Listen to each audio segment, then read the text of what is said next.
नमस्कार दोस्तों। एक बार फिर से राहुल गांधी के सामने भारतीय जनता पार्टी झुक गई है या फिर यूं कहें कि मोदी जी पीछे हट चुके हैं।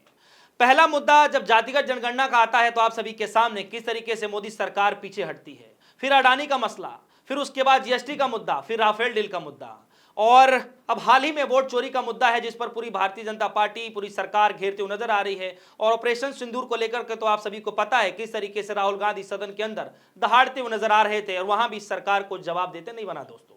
और अब जब कल अमित शाह जी ये 3 बिल लेकर के आए, जब अमित शाह जी 3 बिल लेकर के आते हैं और जैसे ही पढ़ना शुरू करते हैं तो उस बिल को फाड़ कर अमित शाह के सामने ही, अमित शाह जी के सामने उसी बिल को फाड़ कर उनके चेहरे के सामने उड़ा दिया जाता है दोस्तों।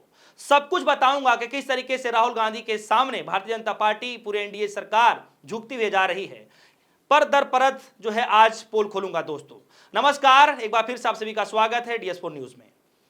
अमित शाह जी बड़े गाजे बाजे के साथ 3 बिल लेकर, यानी 3 विधेयक लेकर संसद में गए थे और वे सोच रहे थे कि जो है जैसे मैं पढ़ना शुरू होगा लोग वाहवाही करेंगे और लोग शाबाशी देंगे कि शाह साहब ने क्या ही मतलब बिल पेश कर दिया है दोस्तों। लेकिन जब हकीकत सामने आती है तो देखेंगे कि सत्ता पक्ष और विपक्ष के बीच में इतनी खिंचातान देखने को मिलती है कि शायद इतिहास के पन्नों में ऐसा नजारा कभी देखने को ही ना मिला दोस्तों। कहा यह जा रहा है कि विपक्षी पार्टियों ने कहा कि नेताओं को जेल भेजने की पूरी तैयारी है, यानी साफ शब्दों में कहें तो विपक्षी सरकारों को ऐसा गिराया, सरकार ने पूरी तैयारी कर ली है दोस्तों कि किस तरीके से विपक्षी नेताओं को जेल में ठूंसा जाए, किस तरीके से विपक्षी पार्टियों को गिराया जाए, सरकार की उनकी सत्ता गिराया जाए और उनको जेल भेजा जाए और जेल भेजने का रास्ता खोल दिया जाए दोस्तों।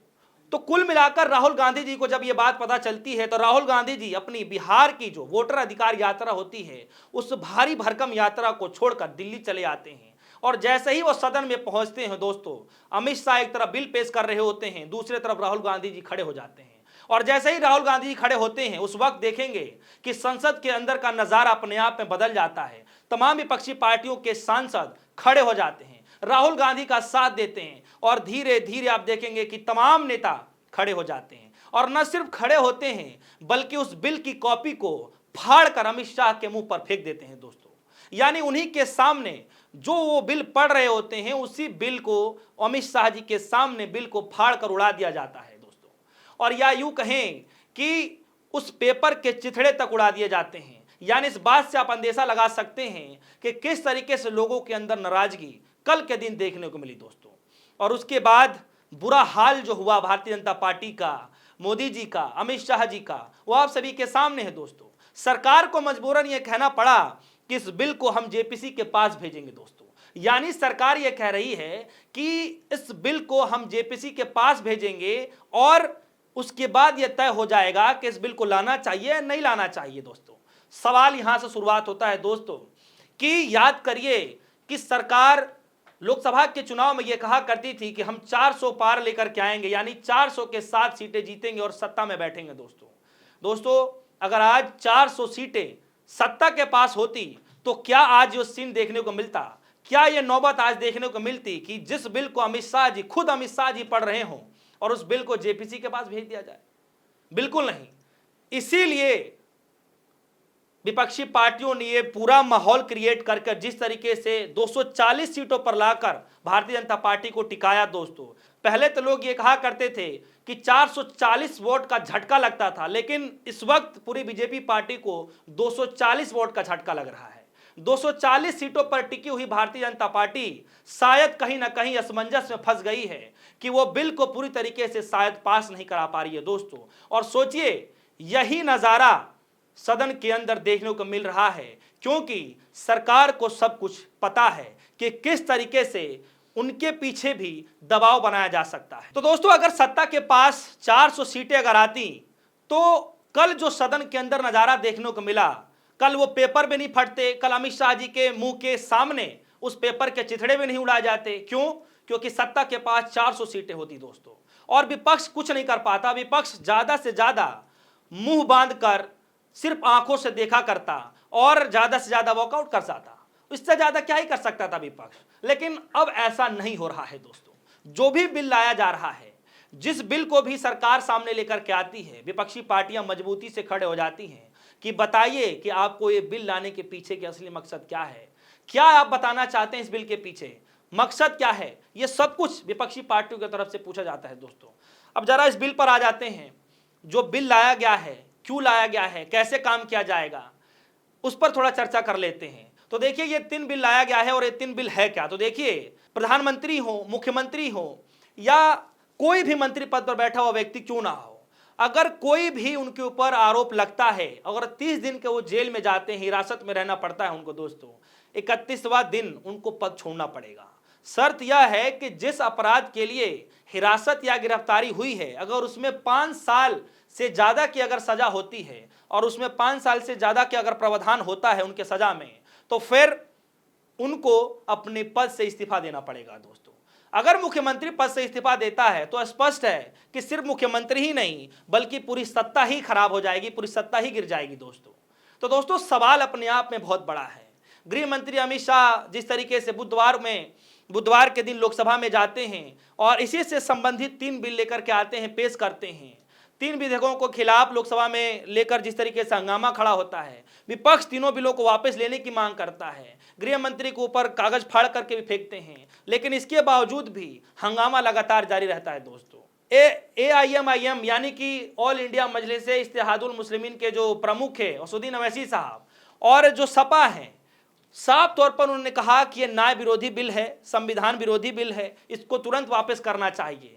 जैसे ही ये सब हंगामा मचा, जैसे इस बिल को फाड़ा गया, अमित शाह जी मजबूर होते और कहते हैं कि हम इस बिल को जो है संयुक्त संसदीय समिति में भेजते हैं, यानी JPC के पास भेजते हैं दोस्तों।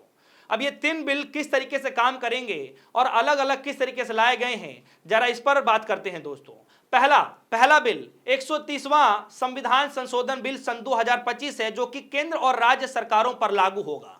दूसरा bill government of India territories संशोधन बिल है सन 2025 का, जो कि केंद्र शासित राज्यों के लिए लाया जा रहा था। तीसरा बिल जम्मू कश्मीर और पुनर्गठन संशोधन बिल सन 2025 है, जिसे जम्मू कश्मीर पर लागू किया जाएगा। तो दोस्तों, ये 3 बिल लाए जा रहे थे, जिसको लेकर संसद के अंदर अलग अलग तरीके से विरोध देखने को मिला। और दोस्तों, कल का नज़ारा अपने आप में कल और भी खास हो गया, क्योंकि एक तरफ ये नया बिल लाया जा रहा था, पेश किया जा रहा था और देश भर में इसको लेकर हंगामा मचाया जा रहा था, और वहीं दूसरी तरफ राहुल गांधी जी लगातार हमले पर हमला करते जा रहे थे दोस्तों। उन्होंने साफ तौर पे कहा कि आज देश का माहौल वैसा है जैसे मध्यकालीन युग में हुआ करता था, जब राजा की मर्जी से कानून हुआ करते थे। राजा जिसे चाहें गद्दी पर बैठा दें, राजा जिसे चाहें गद्दी से उठा फेंके, राजा जिसे चाहें जेल भिजवा दें। राहुल ने साफ तौर पर यह कहा कि बीजेपी के ये नया बिल हमें फिर उसी दौर में लेकर के जा रहा है जहां जनता का राज नहीं चलेगा, राजा का राज चलेगा। और चुना हुआ नेता अगर राजा को पसंद नहीं आया तो उसे 30 दिन में ईडी भिजवा कर हटवा दिया जाएगा और फिर उसे जेल भिजवा दिया जाएगा दोस्तों। तो दोस्तों, सोचिए कि जनता वोट देकर किसे चुनती है, उसका फैसला जो है क्या सिर्फ 30 दिन में हो सकता है क्या? राजा ये सिर्फ बदलाव इसलिए करना चाहते हैं ताकि किसी भी राज्य में विपक्षी पार्टियों की सरकार क्यों ना हो, अगर सत्ता को, राजा को अगर ये बात हजम नहीं होती है तो फिर सत्ता, कुर्सी सब कुछ छीन लेंगे। तो दोस्तों, सवाल यह है कि क्या लोकतंत्र पर यह सबसे बड़ा हमला नहीं है? राहुल गांधी जी तो बार बार इस बात को कह रहे हैं। हालांकि राहुल गांधी का विरोध करने का एक नया तरीका भी देखने को मिला। वैसे तो हमेशा सफेद टी शर्ट में जाते हैं, लेकिन कल के दिन वो काली टी शर्ट पहनकर गए थे, विरोध दर्ज करा रहे थे और सीधा तंज ये कस रहे थे कि आज जो चुने हुए प्रतिनिधि हैं उनकी कोई हैसियत नहीं रह गई है। राजा जिसे चाह रहे हैं उसे सत्ता से हटा दे रहे हैं, जिसे चाह रहे हैं उसे सत्ता से उठा दे रहे हैं, चाहे हम कितने ही भारी संख्या में संसद के अंदर क्यों ना हो। राजा ये चाह रहे हैं कि हम 200 साल 500 साल पीछे चले जाएं। राहुल पूछ रहे हैं कि हमारे जो उपराष्ट्रपति जी थे जगदीप धनखड़ साहब, वो आजकल चुप क्यों हैं? पहले कभी राज्यसभा में उनकी आवाजें गूंजा करती थी, आज पूरी तरीके से खामोश हो गए हैं। क्या राष्ट्रपति इतने मजबूर हो गए हैं कि एक शब्द भी उनके मुख से नहीं निकल रहा है? दोस्तों, राहुल गांधी जी सीधा सवाल पूछते हुए सत्ता पक्ष को घेर लिया दोस्तों। तो दोस्तों, सवाल यही है कि किस तरीके से राहुल गांधी लगातार सत्ता पक्ष को, एक नहीं दो नहीं कई बार ऐसे मौके आए हैं जब सत्ता पक्ष को झुकाने को मजबूर कर दिया है दोस्तों। और कल की तस्वीर आप सभी के सामने है कि किस तरीके से राहुल गांधी ने फिर से उस पूरे बिल को, जो 3 बिल खुद अमित शाह जी लेकर के आए थे, उस 3 बिल को राहुल गांधी ने फिर से JPC में भिजवा दिया दोस्तों। तो दोस्तों, सवाल यह है कि क्या लोकतंत्र इस तरीके से चलेगा?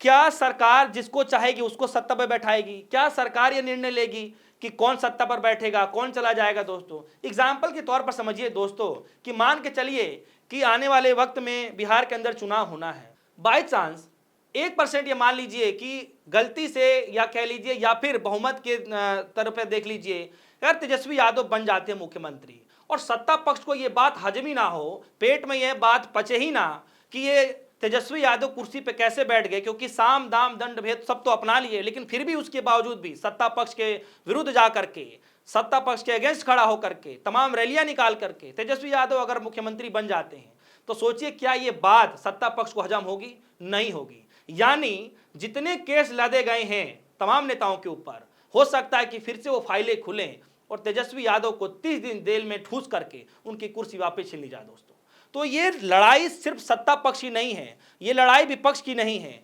बल्कि उन लोगों के ऊपर यह निशाना साधा गया है जो बीजेपी से मुख मोड़ना चाहते हैं। मैं साफ तौर पर तेजस्वी यादव को भी कहना चाहता हूं, मैं साफ तौर पर नीतीश कुमार से भी कहना चाहता हूं, मैं साफ तौर पर चंद्रबाबू नायडू से भी कहना चाहता हूं, क्योंकि ये दोनों बैसाखियां जिस तरीके से सत्ता पक्ष को लेकर बैसाखियां दे रही हैं, सेंट्रल में मोदी जी को बैठा रखी हैं, आने वाले वक्त पर हो सकता है कहीं आपके ऊपर भी ठीकरा ना फूट जाए। दोस्तों हालांकि दबी जुबान ये कही जा रही है कि चंद्रबाबू नायडू को दबाने के लिए इस तरीके से बिल लाया गया, क्योंकि उपराष्ट्रपति का चुनाव बहुत जल्द होने वाला है, क्योंकि चंद्रबाबू नायडू के पास 16 सांसद हैं। अगर ऐसे हालात में अगर वो इंडिया गठबंधन के साथ जाते हैं तो सोचिए कि उनकी कुर्सी किस तरीके से सत्ता पक्ष खींच सकता है। दोस्तों तो किस तरीके से चंद्रबाबू को नायडू को दबाने के लिए, किस तरीके से तमाम राज्यों के मुख्यमंत्री को दबाने के लिए ये बिल खतरनाक हो सकता है, दोस्तों आप सभी के सामने है। तो दोस्तों सवाल बहुत सारे हैं और सवाल लगातार पूछे जा रहे हैं। अगर आपके मन में भी कोई ऐसा सवाल है तो आप हमारी वीडियो कमेंट सेक्शन में जाकर जरूर रख सकते हैं। अगर इससे रिलेटेड अगर हम वीडियो कोई बनाते हैं तो जरूर आपके सवालों को रखेंगे। फिलहाल के लिए दीजिए इजाजत, देखते रहिए डिस्को न्यूज़। धन्यवाद।